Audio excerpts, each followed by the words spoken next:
하나님 말씀은 히브리서 13장 12절 13절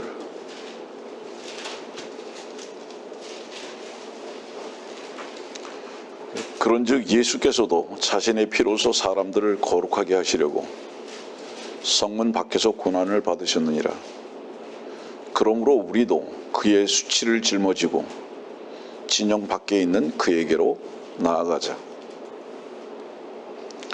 오늘의 말씀은 특별한 주제를 따로 정하지 아니하고 어제 저녁에 묵상했던 몇 가지의 말씀들을 종합적으로 묶어서 여러분들에게 전달하는 시간을 가질까 합니다. 최초의 설교의 방법이라면 방법이다고 생각합니다.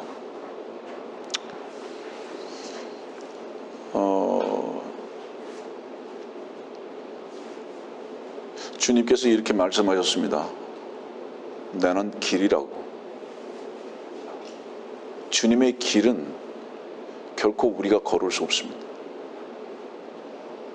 주님의 길을 걷는 것은 첫째는 출발이 필요한데 그 출발은 좁은 문에서 출발해야 하기 때문에 우리가 들어갈 수 있는 문이 아닙니다. 주께서 그 문 안으로 우리를 초청하셨을 때만 가능합니다. 그리고 그 길을 걷는 것은 성령으로만 걸을 수 있습니다.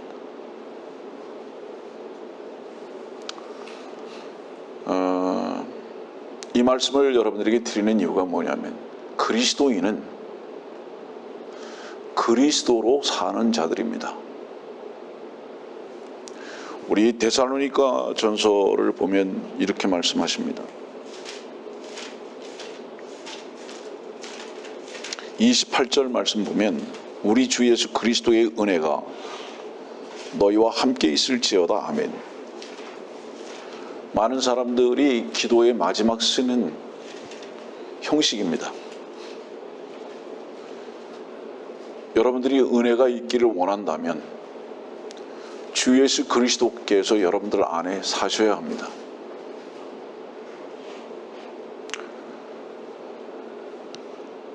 오늘 히브리서 13장에 있는 말씀과 연이어서 잘 관찰하고 들으시기를 바랍니다. 원래 하나님께서 기록하신 말씀의 순서는 창세기 2장의 주가 먼저고요.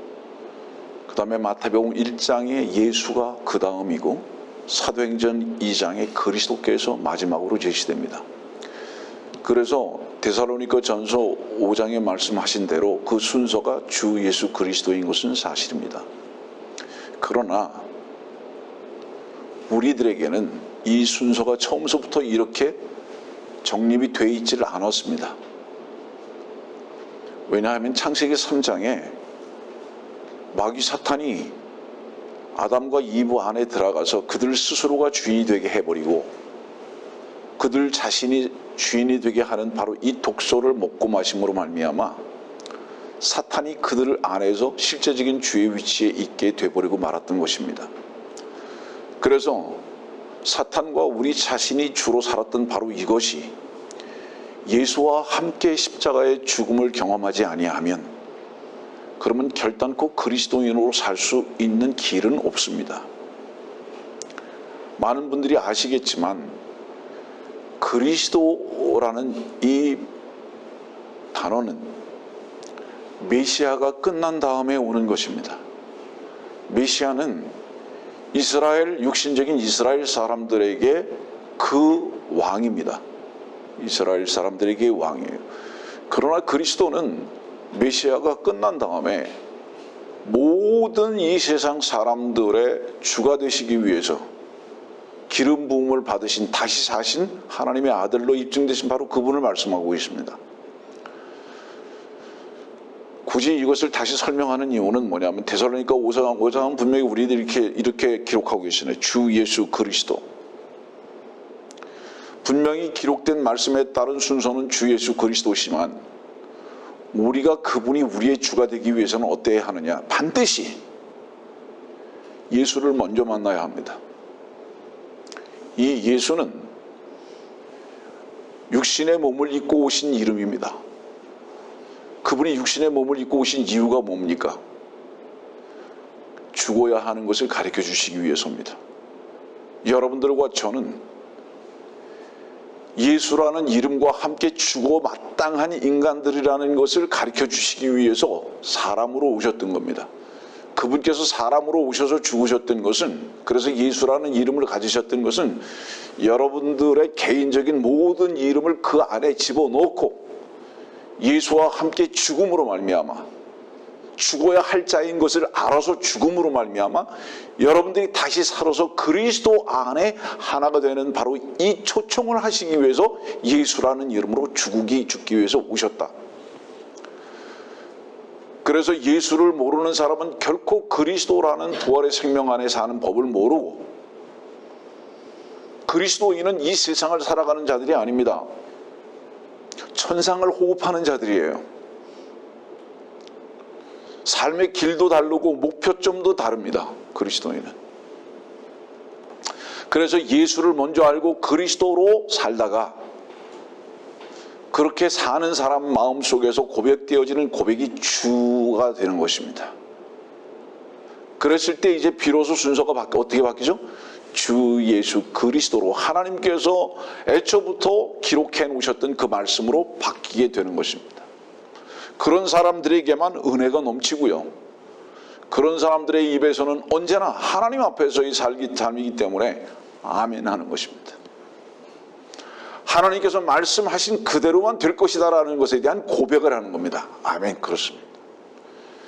그리스도인들은 자기의 뜻에 대한 아멘은 결코 있을 수가 없는 것이 이미 끝났기 때문입니다. 자, 우리 히브리서 13장을 지금 여러분들에게 읽어드리면서 왜 이 말씀을 연결하는가? 12절 말씀 보니까 예수께서 그랬어요. 자신의 피로서 사람들을 거룩하게 하시려고 성문 밖에서 고난을 받으셨느니라. 그러므로 우리도 그의 수치를 짊어지고 진영 밖에 있는 그에게로 나아가자. 그리스도인은 그리스도의 길 가운데에 사는 자들입니다. 이것은 성령으로만 가능하다는 말씀을 사전에 드렸습니다. 우리의 각오와 다짐으로 절대로 불가능한 것이, 그러면 출발점 자체가 우리로부터 출발한 것이기 때문에 불가능합니다. 우리는 히브리서 13장 12절과 13절의 말씀 보면 주님께서는 거룩하게 하시려고 성문 밖에서 고난을 받으셨고, 그렇기 때문에 우리도 진영 밖으로 그를 만나기 위해서 나가야 한다. 그것이 무엇인 줄 아느냐? 그것이 무엇인지 아느냐? 거룩이다. 너희들이 거룩한 삶을 살기를 원하느냐? 그리스도를 따르는 삶을 살기를 원하느냐? 진영 밖 성문 밖으로 나가라. 그러기 전에는 결코 거룩이라는 것은 허상에 불과할 것이다. 지금 이 말씀입니다.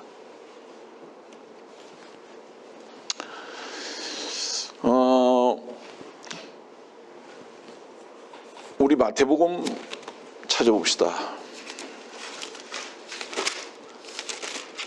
2장을 보면 마태복음 2장입니다. 2절 말하기를 유대인의 왕으로 태어나신 분이 어디 계신가? 우리가 동방에서 그의 별을 보고 그분께 경배드리러 왔노라고 하니라. 헤롯 왕이 이 말을 듣고 온 예루살렘과 더불어 불안해하며, 예전에 이 말씀에 대한 설교를 여러분들에게 이미 했습니다.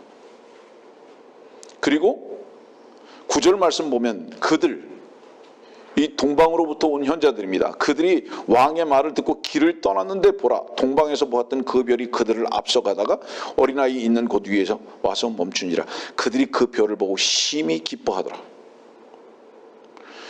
여러분들, 예루살렘이라는 도성,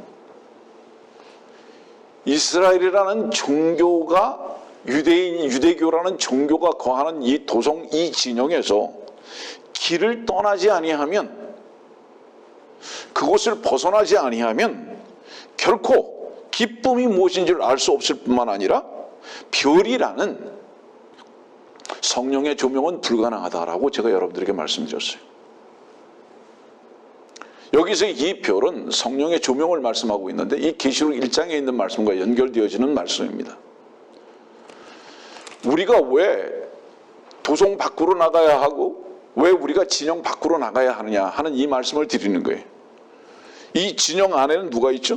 이 진영 안에는 세상과 종교가 있습니다.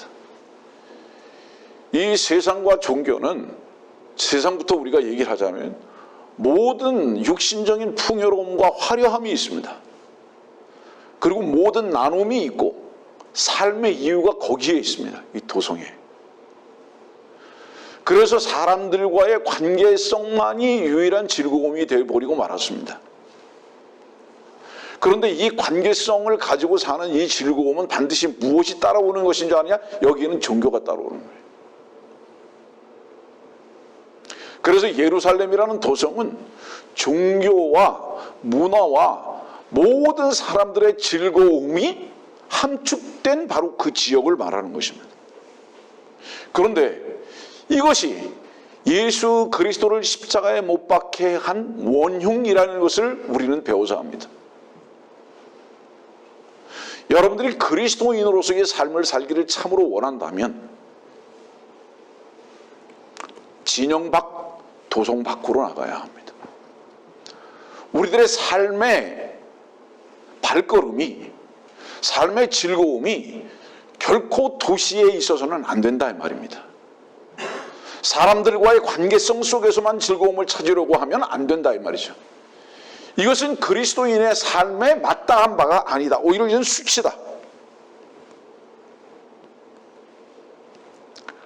다른 측면에서 잠깐 또 소개합니다. 오늘 시간이 진행이 계속될 것이기 때문에 이 종교와 도성이라는 것,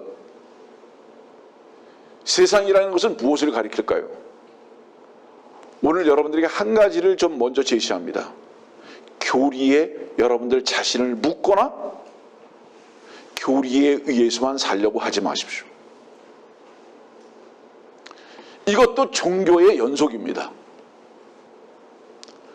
우리가 교리를 배우는 이유가 뭔지 아세요? 주 예수 그리스도를 얻고 풍성히 누리며 그분 안에서의 생명을 가지고 살아가는 법을 실제적으로 누리기 위해서 교리에 있는 거예요. 우리가 교리를 배우는 거예요. 교리 자체의 즐거움을 갖지 마라. 여기서 벗어나라. 그러나 무엇보다도 우리가 조심해야 할 게 뭔지 아세요? 여러분들의 종교적인 어떤 타성에 스스로를 가다 놓고 그 안에 살려고 하지 마십시오. 이게 뭔지 아세요? 주일날 예배당에 와가지고 찬송하고 기도하고 헌금하고 설교 들으니까 나는 이제 한 주 동안에 하나님 앞에서의 의무를 다 했다는 안도감 같은 거, 봉사했으니까, 물질을 냈으니까 난 하나님 앞에서 내가 할 일을 다 했다라고 생각하는 일종의 자기 합리화적인 생각들. 하나님은 광대하신데 그 자기 작은 가슴에다 하나님이라는 분을 담아놓고 그분을 제한하려고 하는 이런 타성에 의해서 살지 말라. 여기를 뚫고 나가라. 이 진영 밖으로 나가버리라 이 말이에요.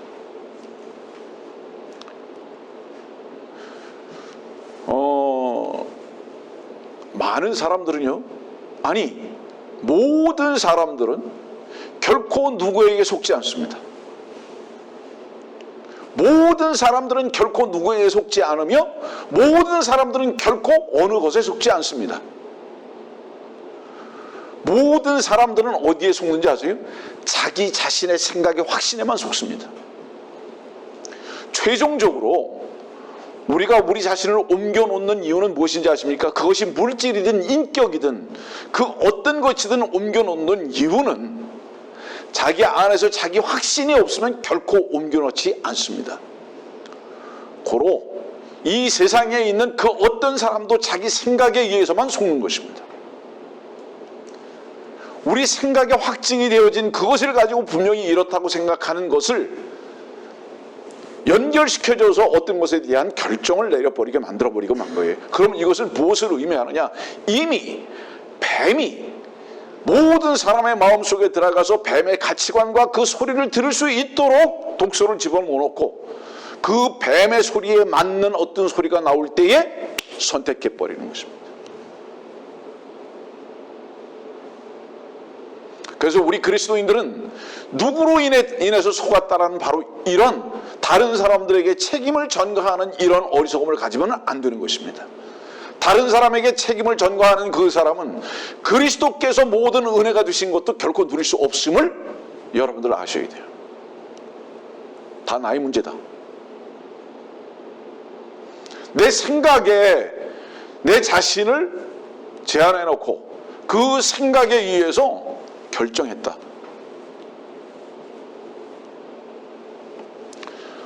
왜 우리가 이 자기 자신의 연약함과 어리석음은 인정하지 아니하는가? 이것이 창세기 3장에서 죄가 들어온 이후로 모든 것을 전가하려고 하는 이런 타성입니다. 그러나 주님께서는 우리의 본성과 얼마나 다르신가? 그분 자신이 버림을 받지 않으면 안 되셨던 것입니다. 무엇 때문에? 우리의 모든 연약함과 죄와 우리의 죄를 그분께 옮겨 넣는 이 핑계까지도 그분께서는 다 담당하시고 십자가에 죽으셨던 거예요. 이것이 자연인인 사람들과 미성숙한 사람들과 그리스도와의 전혀 다른 점이라는 것을 잊지 마십시오. 다시 한번 또 다른 부분입니다. 우리가 왜 성문 밖으로 나가야 하고 진영 밖으로 나가야 하느냐? 이유가 무엇이냐? 우리가 만들어 놓은 타성은 그것이 종교성이든 혹은 더 무서운 것이 뭔지 아세요? 바른 행위입니다. 여러분들, 인간이 바르지 않은데 어떻게 바르지 아니한 인간에게서 바른 행위가 나올 수 있다고 기대하십니까? 모순이죠. 우리 자신의 바른 행동이라고 하는 이곳에 우리 자신을 가둬놓고 이 종교성에 묶여서 살지 말자. 이 모든 것까지도 전부 다 파괴해버리자. 다시 말하면 오늘 이 히브리서 13장에 있는 말씀은 우리들에게 무슨 교훈을 주기를 원하시는가? 진영 밖으로 나간다는 것은 뭐를 얘기하는지 아세요? 자유하라. 어디서 자유해야 하느냐? 교리에서도 자유하고 여러분들의 바른 행동에서도 자유하고 여러분들 자신에게서도 자유하고 인간관계 속에서도 자유하고 그것이 우리들에게 수치스러운 것인지는 모르지만 그렇지 아니하면 절대로 주 예수 그리스도 앞으로 나갈 수 없다. 그분의 풍성함을 결코 누릴 수 없다. 이것이 오늘 히브리서 13장에 있는 말씀입니다.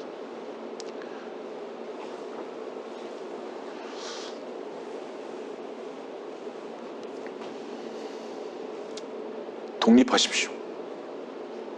진리를 알면 모든 것으로부터 자유합니다.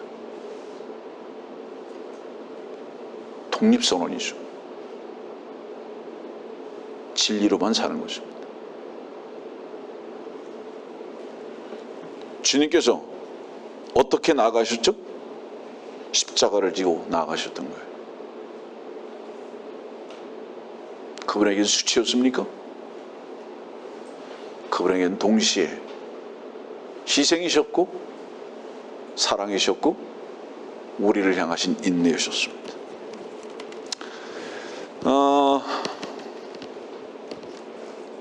히브리서 5장에 있는 말씀 한번 볼까요? 히브리서 5장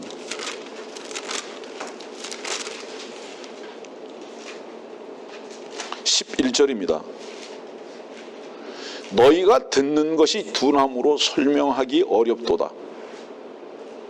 너희가 듣는 것이 둔함으로 설명하기 어렵도다.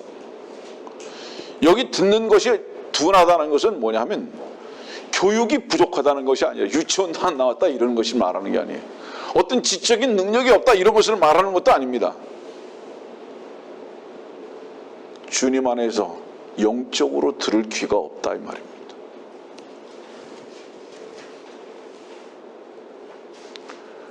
어떤 사람은 듣는 귀가 없는지 아세요?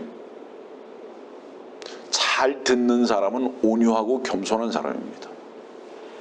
상대방의 말귀를 알아듣지 못하는 사람은 그 사람이 어찌 보이든지 간에 교만한 사람입니다.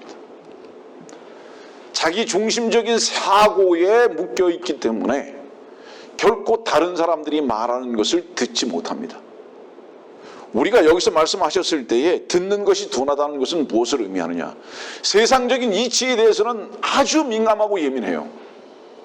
자기의 이익에 대해서는 결코 손해보지 않아요.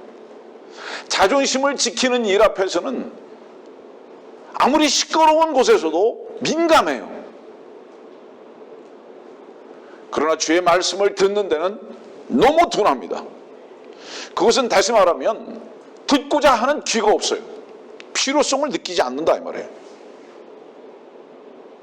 자, 여러분들, 우리의 시선은 두 곳을 향하지 못하고 우리의 귀는 동시에 둘을 담을 수 없듯이 여러분들이 다른 사람을 향해서 민감한 눈으로 볼 때에 결코 그 사람은 자기 자신의 내면을 볼 수 있는 눈은 감겼습니다. 여러분들의 귀가 세상의 소리를 듣는 데는 민감하다면 주님의 성령의 말씀을 듣는 것은 결코 둔감할 수밖에 없다는 것을 인정하십시오.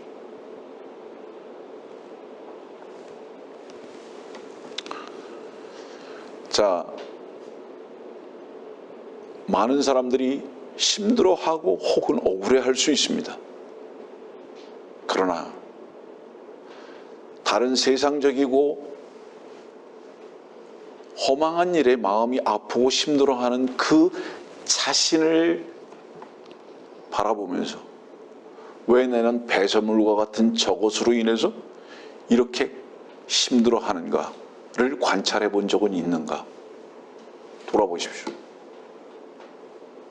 나는 왜 쓸데없는 그림자와 같은 것, 지나갈 일에 대해서 이렇게 속상해하고 참담해하고 왜 이렇게 힘들어하는가? 우리의 모든 시선은 밖으로만 향하고 있습니다. 어리석은 사람들이에요. 그런 사람들은 결코 그 자기 자신의 교만과 나태함과 자기 자신의 문제는 들여다볼 수 있는 눈이 감겨버렸다. 그리스도인은 상황에 대해서 아파하기보다 자기 자신에 대해서 아파할 줄 아는 것으로 출발하기를 바라는 것입니다. 나의 모습은 어떤 모습인가?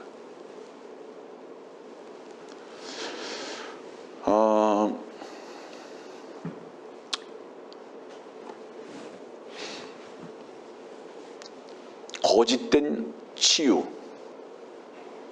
뭔지 아세요? 주 예수 그리스도만이 치유자가 되시는데요, 그 주 예수 그리스도 외에 거짓된 치유들이 있습니다. 그게 뭔지 아세요?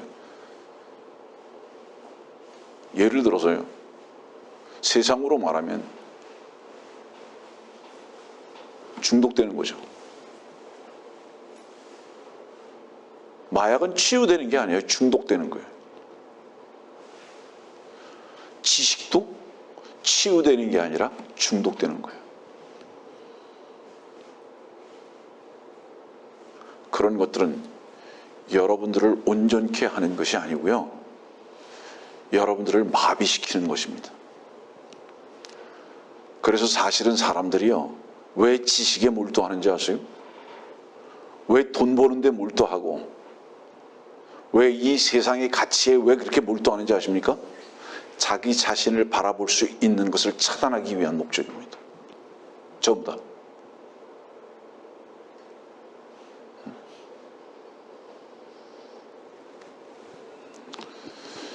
우리들은 종교인으로서 많은 경우에 바른 교리와 천국의 소망이라는 바로 이러한 외침 속에서 헛배가 불러있지 않습니까? 지식을 배우고 그것을 얻는 것으로 인해서 실제적인 영향을 얻는 것이 아니라 헛배가 불러있는 사람들이 너무 많다 이 말이에요. 스스로 만족하는 사람들이다 이 말이에요. 이런 사람들이 결코 그 자신을 알 수 있는가? 결코 알 수 없습니다.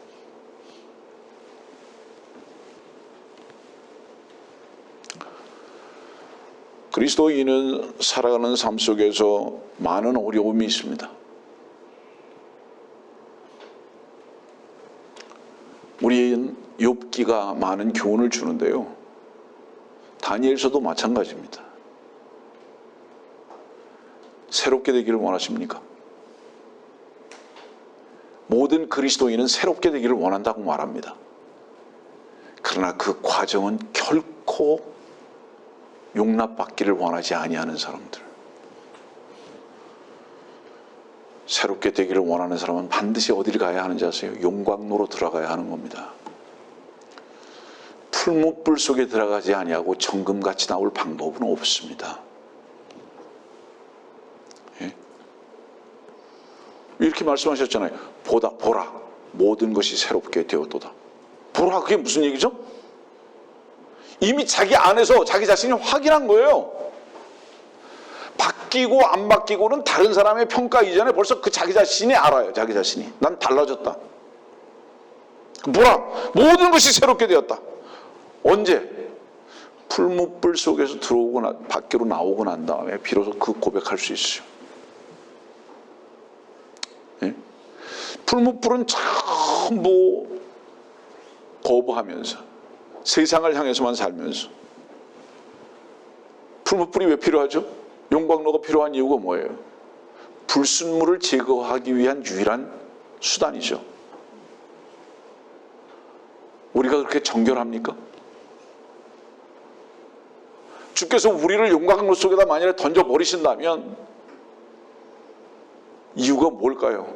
불순물 제거하기 위한 목적 뺏기는 사실은 없는 거죠. 원하지 않아요. 근데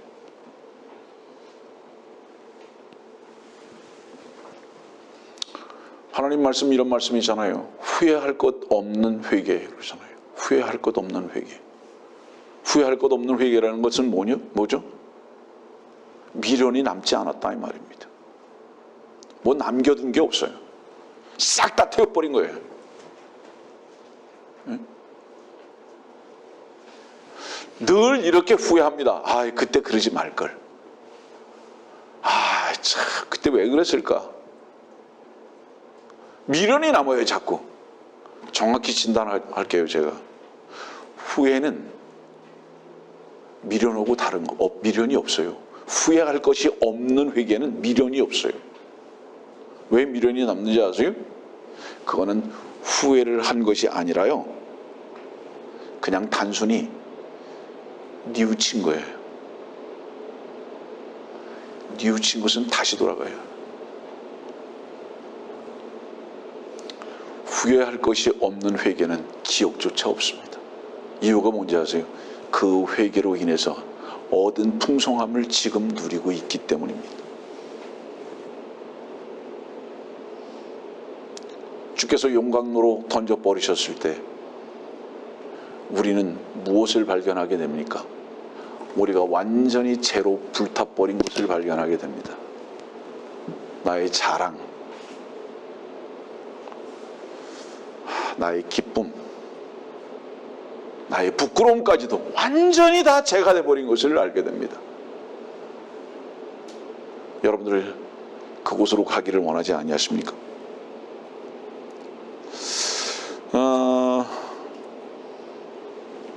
마태복음 27장 말씀 좀 봅시다. 마태복음 27장.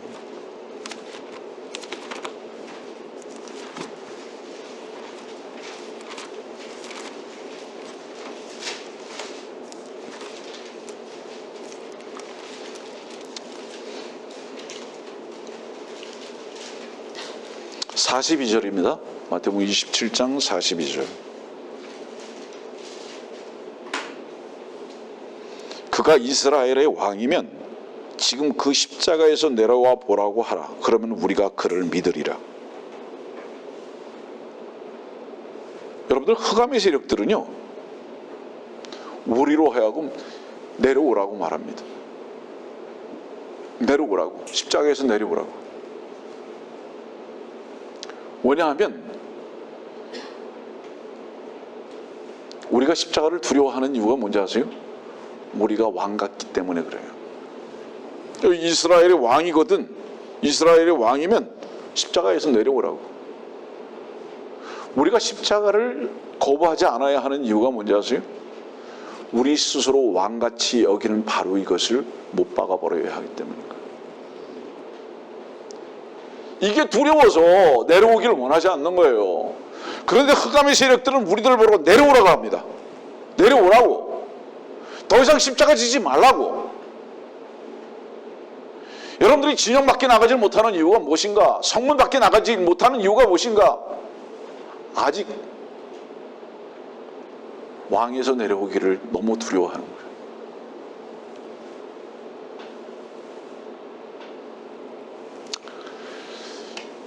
왜 주님께서는 십자가를 지셨을까요? 이 십자가를 통해서 우리들에게 주님께서 주시고자 하시는 교훈은 무엇일까요? 이거예요. 나와 너희는 끝나야 한다. 우리는 끝나야 할 존재다 라는 것을 알게 하시기 위해서, 끝나지 아니하면 산제물로 하나님께 드려질 수가 없기 때문에, 하나님을 만족해 하실 수가 없기 때문에 우리가 십자가로 우리 자신을 내어놔야 하는 이유가 뭔지 아십니까? 우리가 살려고 하는 것을 죽여버리고 이것을 끝내버림으로 말미암아 하나님 앞에서 이 산자가 되게 하기 위해서 우리는 십자가로 가야 된다. 이것이 산제물이에요. 자, 여러분들 한 가지 숙제를 드릴게요. 성경에서 가장 중요한 관점 중에 하나가 뭔지 아세요? 나누고 합하는 겁니다. 나누고 합하는 거예요. 창세기 1장 보면은 계속 나누십니다. 하나님께서 계속 나누시잖아요. 하나님께서 계속 나누셨던 이유가 뭘까요? 창세기 1장에 왜 계속 나누셨을까요? 그 나누셨던 그 이유는 창세기 1장 28절에 있어요. 그 다음에 창세기 1장 2절에 있어요. 이게 무슨 얘기냐면, 이미 나누기 이전에 공허하고 흑암이 깊은 곳에 있는 혼돈이에요. 혼돈. 그렇기 때문에 나누시는 거예요. 다시 말하면 첫 번째 창조 때에 하나님께서 아름답게 지으신 모든 우주가 죄로 말미암아 혼탁해 됐다는 것을 의미합니다. 그렇기 때문에 이것을 나누시는 거죠. 그래서 완벽하게 나누신 것을 끝내고 난 다음에 이제 그분은 뭐라고 말씀하세요? 거룩이라는 단어를 쓰시기 시작하세요. 이제. 그리고 비로소 창세기 2장에 가면서 하나가 되는 것이 무엇인가를 가르쳐 주시기 시작하십니다. 우리 아까 데살로니가전서 5장 읽었는데요. 한번 다시 봅시다.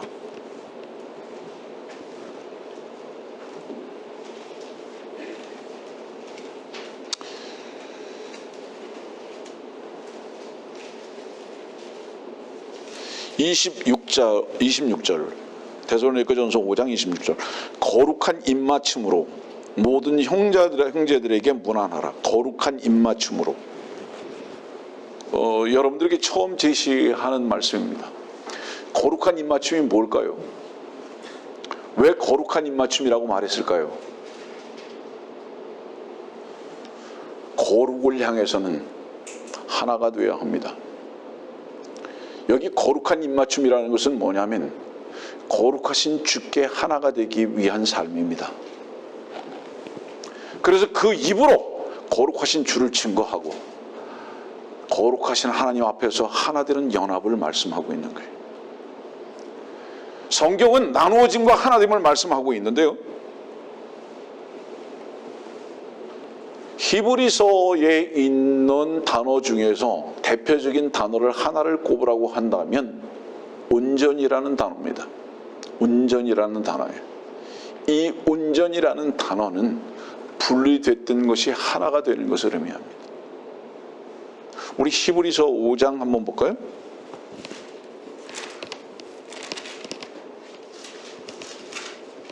히브리서 5장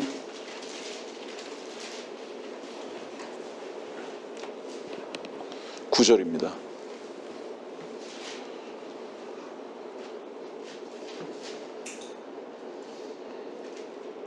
온전하게 되심으로 자기에게 순종하는 모든 사람에게 영원한 구원의 근원이 되셨고, 온전하게 되심으로 구원의 근원이 되셨다.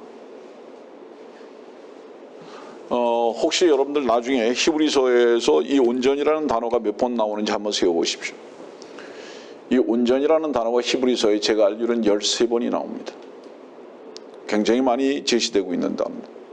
왜 이렇게 온전이라는 단어가 히브리서에 많이 나올까요? 구약과 신약을 비교해서 말씀하고 있기 때문에 그래요. 히브리서는.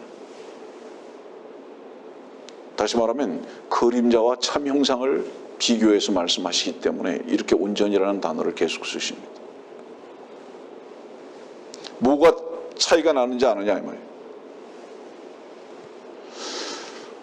이 온전이라는 것은 그분의 다른 이름이죠. 오늘 또 다른 부분을 좀 잠깐 소개합니다. 십계명을 보면 하지 마라가 있어요. 살인하지 말라, 간음하지 말라, 도둑질하지 말라, 하지 마라가 있어요. 그 다음에 또 뭐가 있죠? 부모를 공경하라, 하라가 있어요. 대표적인 것을 말하는 거예요. 사람들의 삶 속에서는요, 하지 말라는 것만 심각합니다. 그래서 그것만 크게 부각시켜요. 하지 말라. 그것을 한 것으로 인해서 죄로 여기고 그것으로 인해서 문제를 제기합니다. 하지 말라. 그런데 사람들은 무엇에는 여유가 많은지 아세요? 하라 하는 것을 안 하는 것에 대해서는 여유가 많습니다. 부모를 공경하라. 나는 그렇게 했다 하는 사람이 나는 하나도 없다고 생각합니다. 지금 여러분들은 어떻습니까?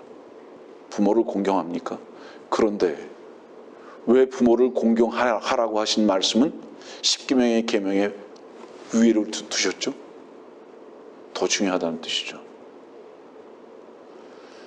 근데 하지 마라를 여러분들은 혹시 더 중요하게 생각하지 않습니까? 여러분들에게 이렇게 말씀을 드리는 이유는 뭔지 아세요? 여러분들의 결정한 관념이 결코 하나님과 일치하지 않는다 말하는 거예요.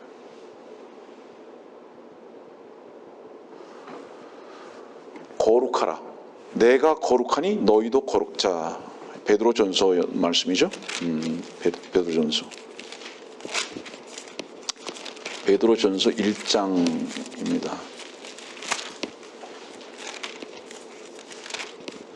베드로전서 1장 16절이죠. 이는 기록되기를 내가 거룩하니 너희도 거룩하라고 하시기 때문이니라. 자, 말씀을 들으시는 모든 분들, 여러분들과 함께 스스로를 한번 점검해 보십시오. 내가 거룩하니 너희도 거룩하라. 누구의 명령입니까? 하나님의 말씀 명령이죠. 도둑질 안 하고 살인 안 했습니까? 근데 거룩함은 어떠십니까?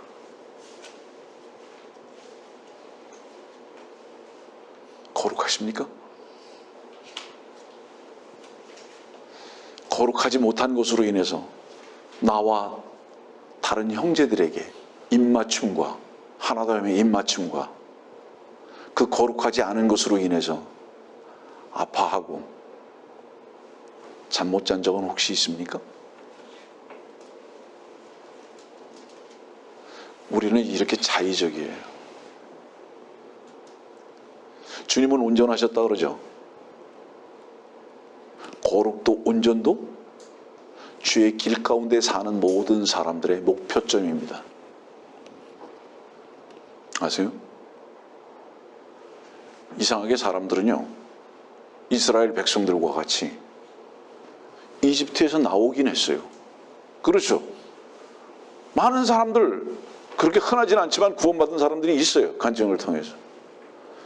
그래서 이집트에서 나오긴 했는데요,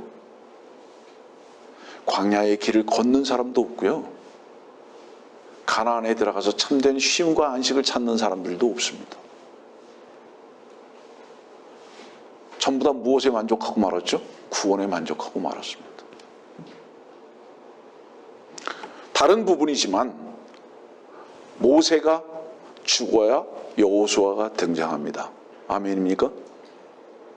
여러분들 안에 있는 율법적이고 양심적인 것이 끝나지 않으면요, 여호수아, 예수라는 다른 이름이죠, 예수의 길 가운데 있지 못합니다. 그분의 순종을 절대로 배울 방법이 없어요. 다 구원에만 만족해요. 그리고 주님의 인도하심에 따라서 산다 그래요.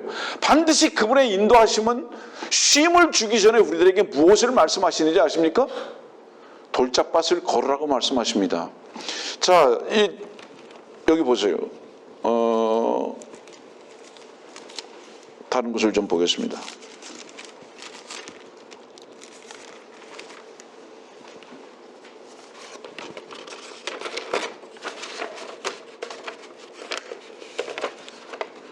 마태복음 11장 29절.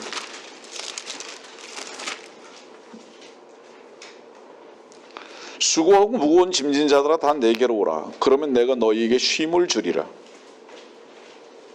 나는 마음이 온유하고 겸손하니 내 멍에를 메고 나에게서 배우라. 그리하면 너희가 너희 혼의 쉼을 얻으리라. 지금 쉼을 말씀하고 계시거든요. 쉼을 얻으리라. 너희 자신이 쉴 수 있다가 아니에요. 쉼은 얻는 것이다 이 말입니다. 쉼은 얻는 것이다 이 말이에요. 주목하세요 여러분들. 쉼을 얻기를 원하십니까? 반드시 주님과 멍에를 같이 해야만 안 됩니다. 우리가 쉬지 못하는 이유는 주님과 연합하지 못하기 때문이다 이 말이에요. 멍에를 같이 매지 않았기 때문이다 이 말이죠. 멍에를 같이 매지 않았는데 어떻게 그 길을 갈 수가 있겠는가? 주님께서 가신 그 길에 연합되지 않았는데 어떻게 쉼을 얻을 수 있겠는가 이 말이에요. 우리는 쉬기 위해서 노력합니다. 아닙니다. 쉬기 위해서는 한 가지밖에 없습니다. 주님과 멍에를 같이 매는 것입니다. 이 멍에는 무엇인 줄 아느냐? 온유하고 겸손한 것이다. 이 멍에는 온유하고 겸손한 것이다.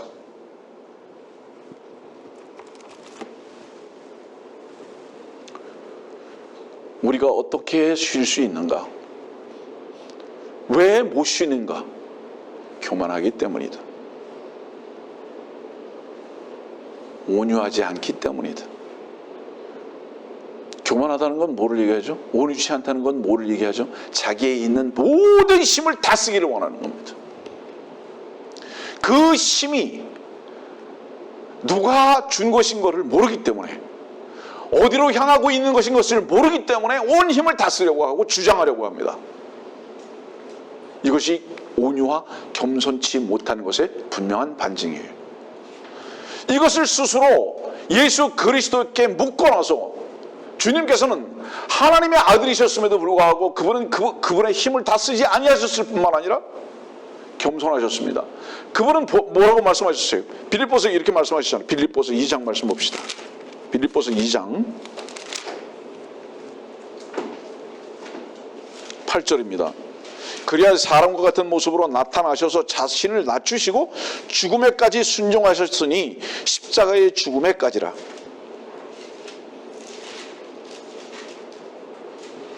온유와 겸손이 뭔지 아느냐? 자기 주장을 하는 게 아니다.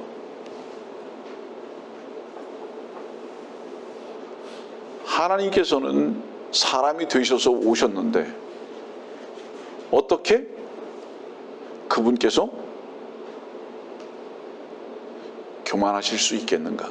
자, 말씀을 조금 정리할게요. 이제 오늘의 말씀을 좀 정리하겠습니다. 요한복음 3장 14절의 말씀을 보면 14절 15절입니다. 너무 잘 아는 말씀인데요.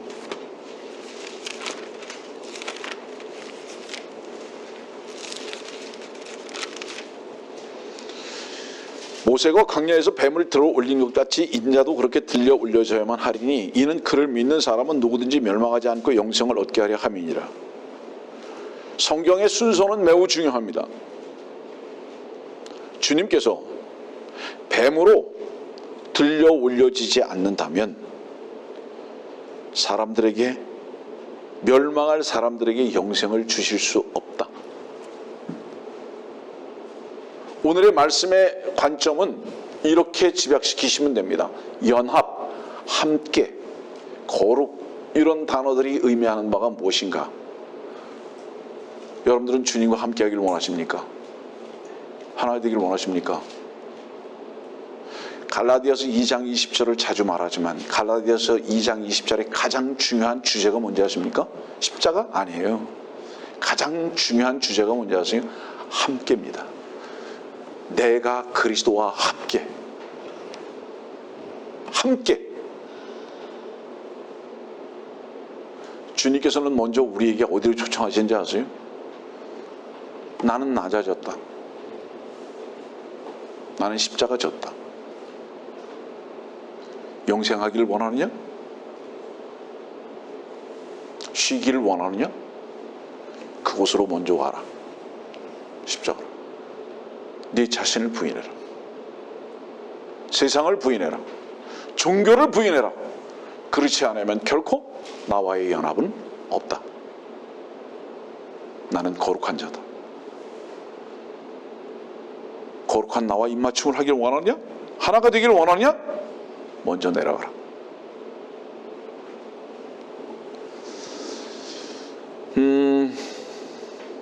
누가복음 2장에 있는 말씀을 읽고 마치겠습니다. 누가복음 2장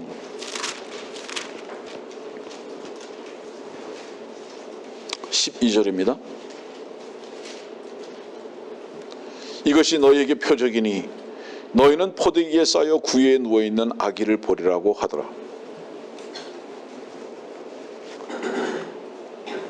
누가 먼저 봤죠? 누가 봤냐면 그 앞에 가면은요, 8절 말씀 보면 목자들이 있었는데 들에서 묵으면서 밤에 양떼를 지키더라. 목자들이 들, 곧 밭, 세상에 있는 이유, 양떼들을 지키기 위한 이유밖에 없습니다. 목자들이 밤에도 이 양을 지키는 이유가 무엇인가?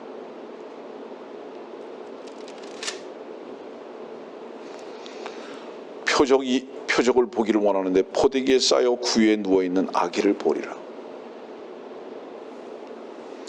목자들이 왜 밤에 밖에 있는지 아세요?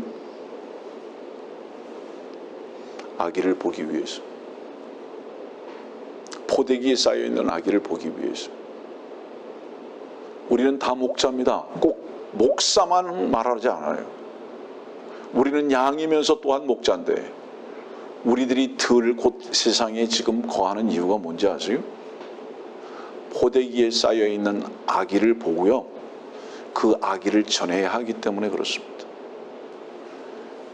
여러분들이요, 포대기에 쌓여서, 배옷에 쌓여서 짐승이 된 예수 그리스도를 지금 보고 계십니까?